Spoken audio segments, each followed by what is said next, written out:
Okay. All right. Morning to everyone.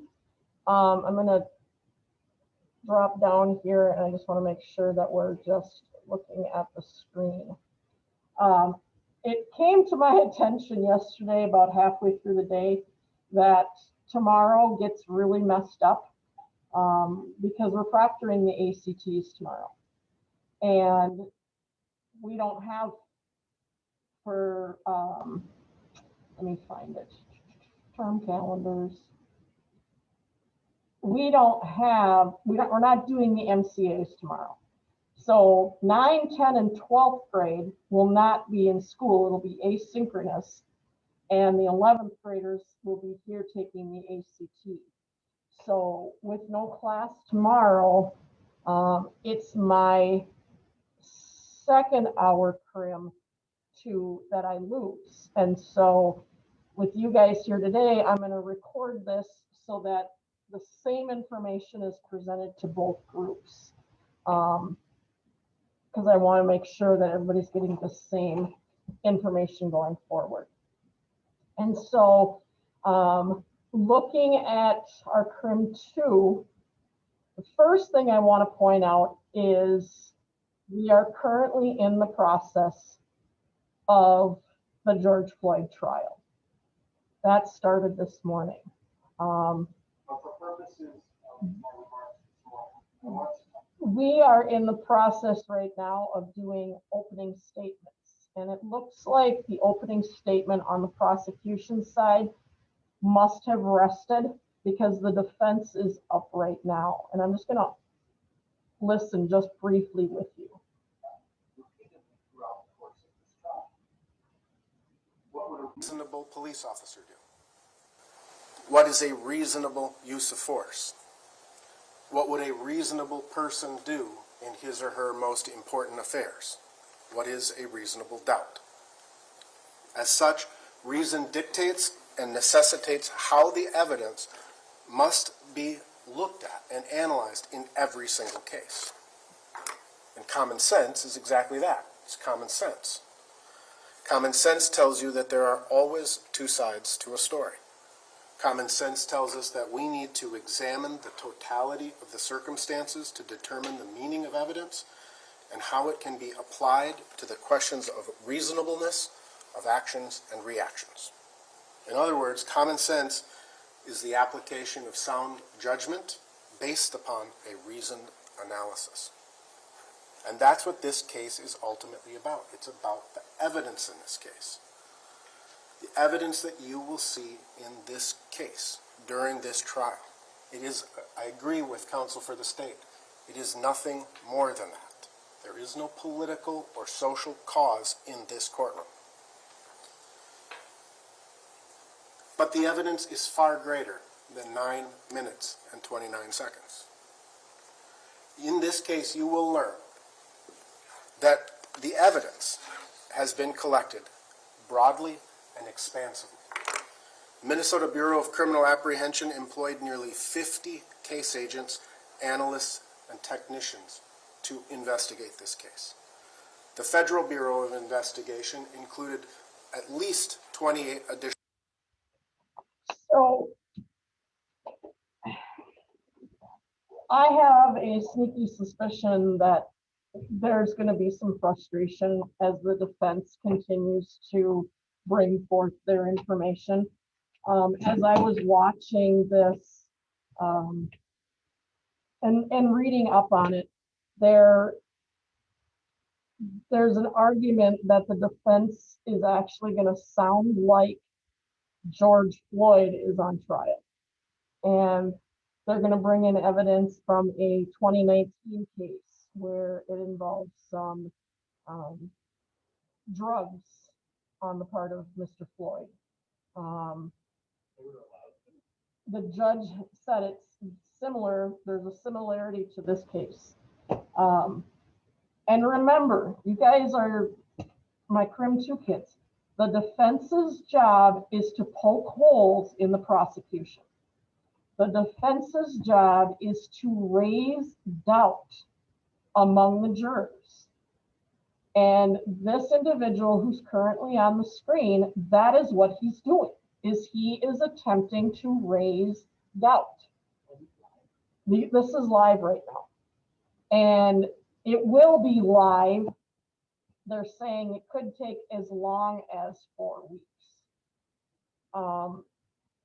I do not know unless somebody else has heard, and it could be very well could be out there. I'm not aware of whether or not Chauvin plans to take the stand. I would think that would be not in his favor, but again, I have no, reasonable take on this on my own. So this is his defense attorney, and they are going to argue that the drugs in his system, his medical issues, are what led to his death, not Derek Chauvin and the 8+ minutes he kneeled on his neck. And it is all in the hands of the prosecution at this point. The prosecution has the responsibility to prove to 12 jurors beyond any doubt that George Floyd died as a result of Derek Chauvin kneeling on him. And there will be things that the defense is going to say that are going to frustrate people. And you got to remember, that's what the defense does. That's their responsibility.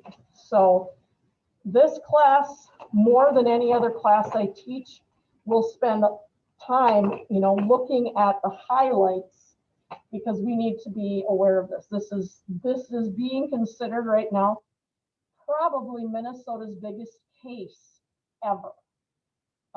We also know that Minnesota is not a state that has cameras in the courtroom. This is a different situation. Are you guys doing lunch? Okay. You can. I'm not trying to stop you. Yeah, it's going to be a long process. There were already protesters down in Minneapolis, and I think as long as it stays peaceful, they'll allow people to congregate. But I was down there again on Saturday, and the city, more than the pictures I showed you the last time, is boarded up. It's crazy. And I know that there are companies down there that have actually had employees, don't come in, you're working from home. Even though some companies haven't brought their employees back yet. They're telling them there's no point in fighting with the traffic and whatnot. So we'll come back to this. This is going to be a big thing for us as we go through the class. And unlike anything that I've taught before, I've never followed a trial with a class, but considering that this is Minnesota's potentially biggest case ever, and that we are in Crim too, and you do understand a lot of this process, this is as close as you're ever going to get, hopefully, from seeing a trial live. You won't see the jury, and I don't know if they're going to allow you to see the witnesses as they testify and the evidence. I don't know how much of that is going to be shown, but besides being an attorney, the accused, or a juror, this is an opportunity for every one of us to be able to see what happens inside a courtroom. So it's pretty intense. Any questions on this before we start? I just want to make sure I open this up, that if there's something that's not making sense, I would rather you tell me, I research it and get the information back to you, than just go, okay, whatever, I don't care.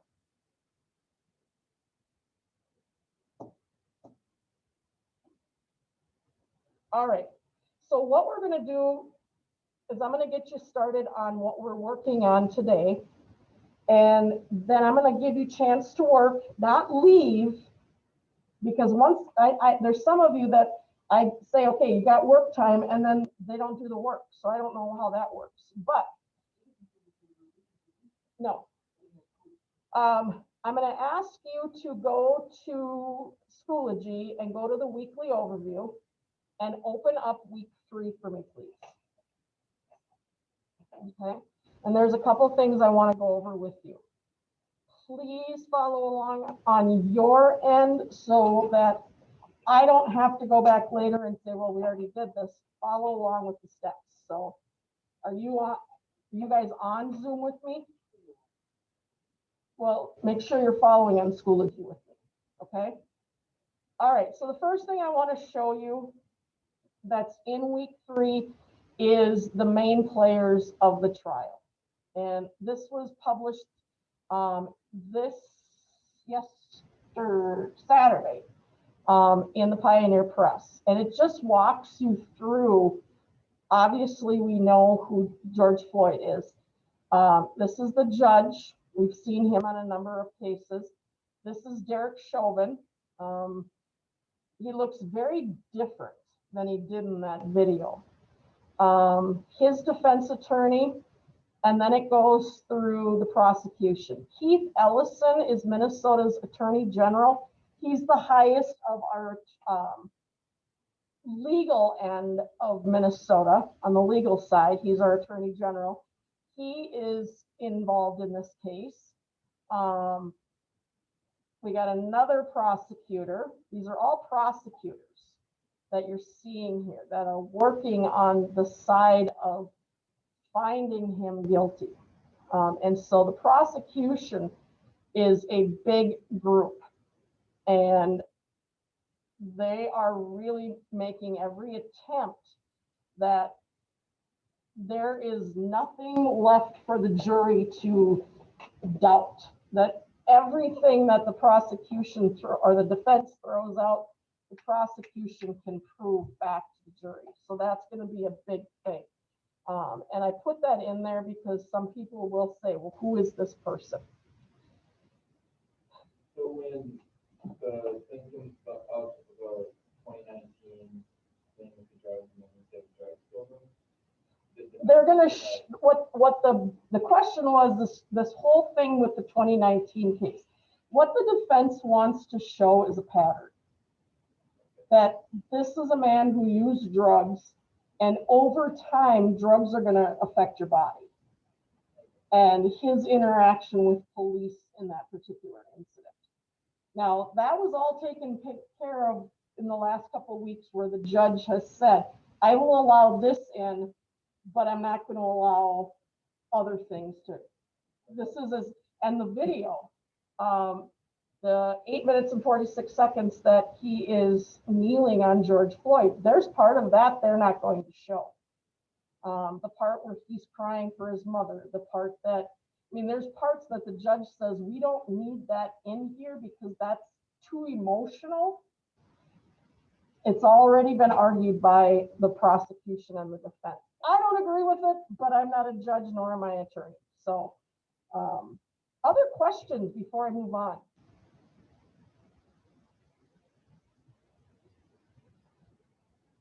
All right, so what we're working on today, which will be due for you, I'm going to check on your work today, is we're going to be working on review slides.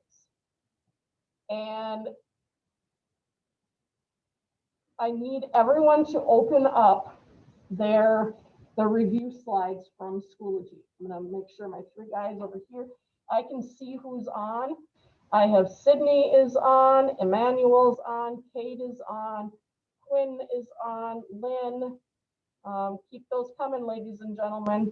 I want to see everybody on right now. So I've got this list going. So I've got 9 people. No, got to get them all. There's 10 people on.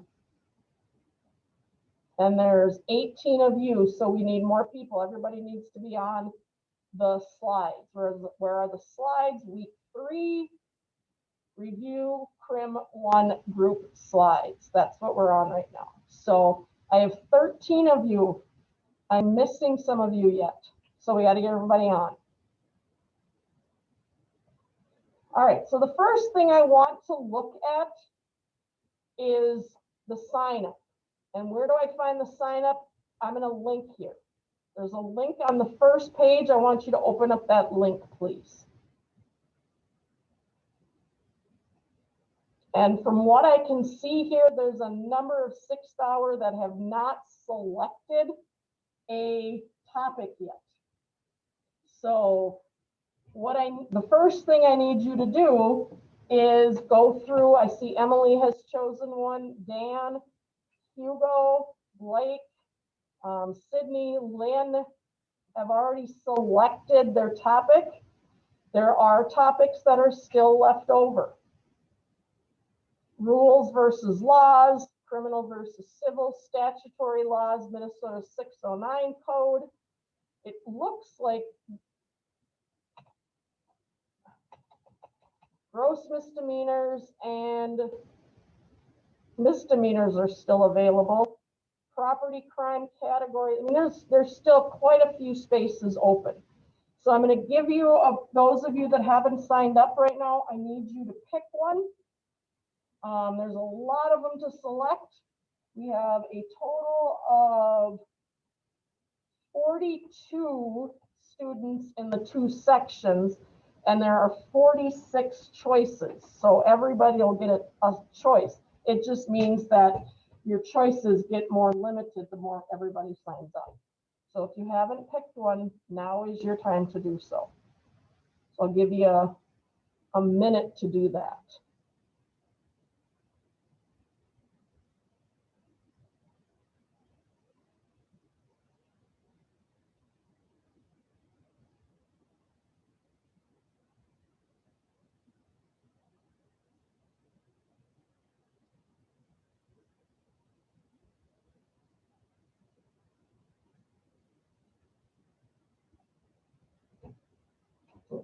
Looks like we're getting more and more people signed up. So that's the first step. About 30 seconds left for the class to choose.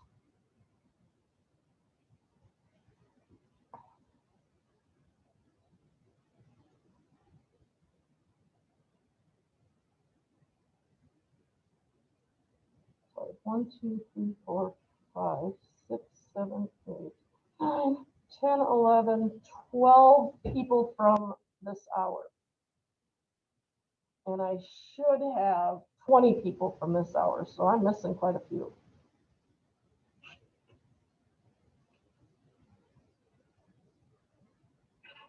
All right. Miss Fellows, can you reset your page? Pardon me? Can you reset your page? I just want to see if mine's in there. Yep. Okay. Okay. All right, so I'm going to go back to the slides and I'm going to explain to you what it is you need to complete. If you follow along, you'll have this done before you're done with class today. So let's just get into this. Nobody gets to leave class today until I've checked their slide to see if it meets requirements. All right, so the directions are on slide 2. Okay, so I'm going to walk you through this. Your slide needs to include, I'm going to take that off. I don't know why that's even still on there. All right. So here is what we need to include. And I don't know why this is being so silly. Ooh, that's not what I wanted. Okay, I'm just going to leave this. All right, so somewhere on your page, your topic needs to be clearly placed. So I should be able to look at your slide, and if you look down, you will see that they're already in order, and they already have your topic on them. If you choose to change this into different font or however you want to do this, that's your choice. But the topic needs to be clearly on that slide. Then part 2 says in the bottom right-hand corner of the slide is your name. So I want you to go to your slide right now, the one you chose, and in the bottom right-hand corner is down here. I want you to put your name.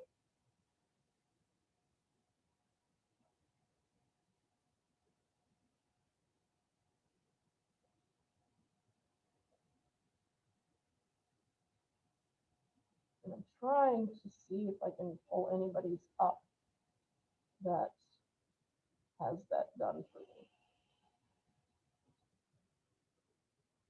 Okay, my arson one, they're working on it. Good. Dan, I'm just using yours as an example. Thank you, Dan. And that's as big, and the one that I have on the screen right now, that's exactly what I'm looking for, as Dan has placed this right down in the bottom corner like I asked. So everybody should have their name down at the bottom right corner. And that's the first thing. All right. You don't have edit rights? Everybody should have edit rights. Let me go back in and make sure.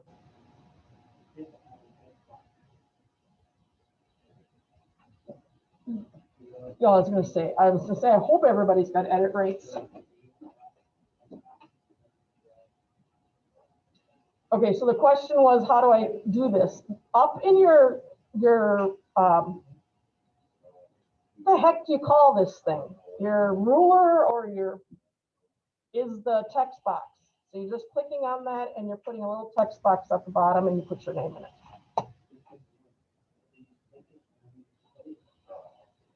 Did it work? Okay. Now, on your page should also be a definition explanation of your concept. Now, I did one to give you an idea of what this should look like. So obviously I did this wrong. My name is in the wrong place, showing you where mistakes are made. The first thing is my topic is clearly placed. Yes, my topic is criminology. Then my name is in the wrong place. I should fix that. Okay. The next step is definition and explanation of your concept. The study of criminology, I've given 4 bullet points. You may not have that many. That is completely fine. But you are going to remind all of your classmates by your slide. We're going to get everybody back on the same page going forward. So we want to make sure everybody's getting the same information. That's the next thing. Then you need to use your term or your concept in a sentence. Now, there's a few of you that are going to have a hard time with that, and I can work with you one-on-one. But I put in here, this term, the students in criminology 2 will add to their knowledge from Crim 1 and more in depth to the study of civil law. I've used the term in a sentence. Then I want you to add in there 3 visuals to help people remember what it is your slide is referencing. Mine is lacking. I have 2 pictures on there. I have the one in front and I have another picture that is hard to see in the back. If I were grading my own, I would take points away from me because I didn't put my name in the right place. And I'm really, if I really want to be technical, I only see 1 visual. Okay. Now, here is another thing I want you to be very careful of. Don't go working on or changing anybody else's slide.